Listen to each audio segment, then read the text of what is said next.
नमस्कार, अब देख मैं रहे हैं। सीजे वलमैन हूँ और इस एपिसोड में हम यह बताने जा रहे हैं कि क्यों इजराइल अपने भू राजनीतिक उद्देश्यों को पूरा करने के लिए संयुक्त राज्य अमेरिका में एक और बड़े आतंकवादी हमले की साजिश रच रहा है। लेकिन सबसे पहले कृपया हमारे शो को लाइक और सब्सक्राइब करना न भूलें। अब शुरू करते हैं। दोस्तों ये वीडियो भी देख रहा हूँ मैं, 24 सितंबर का है, मतलब कल का ही है ये।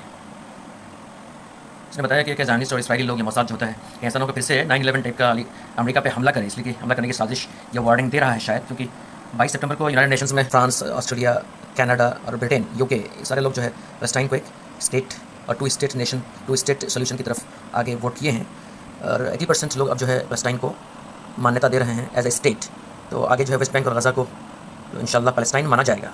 तो इससे कहीं इसराइली और ज़ायनिस्ट लॉबीज़ जो है फिर से बदमाशी न करे और 9/11 टाइप के जो अमेरिका पे डाले, चूँकि अमेरिका रोक नहीं पाया है यूके को और फ्रांस को, कनाडा को और ऑस्ट्रेलिया को।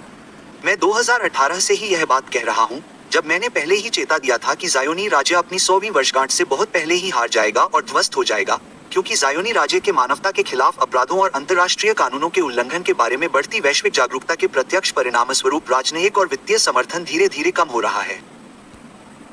संयुक्त राष्ट्र और दुनिया के सभी अन्य मानवाधिकार संगठनों ने गाजा पर इजराइल के विनाश को होलोकॉस्ट के बाद का सबसे भयानक और क्रूर नरसंहार माना है। पश्चिमी देश अब मध्य पूर्व में इस आपराधिक उपनिवेशवादी उद्यम पर रोक लगा रहे हैं।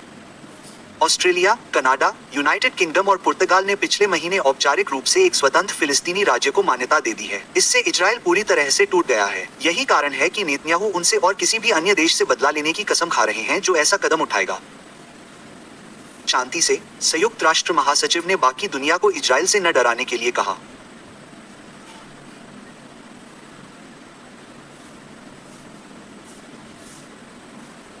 इन फ्रांसीसी प्रधानमंत्री द्वारा इसका समर्थन किया गया, जिन्होंने कहा कि उनका देश फिलिस्तीन को मान्यता देने वाला अगला देश होगा। उन्होंने एक इजरायली टेलीविजन आउटलेट को बताया कि फ्रांस के लोग अब ज़ायोनी झूठ और प्रचार को नहीं मानते हैं। उचित और गैरजिम्मेदाराना। अनुचित क्योंकि वेस्ट बैंक का हमास से कोई लेना देना नहीं है।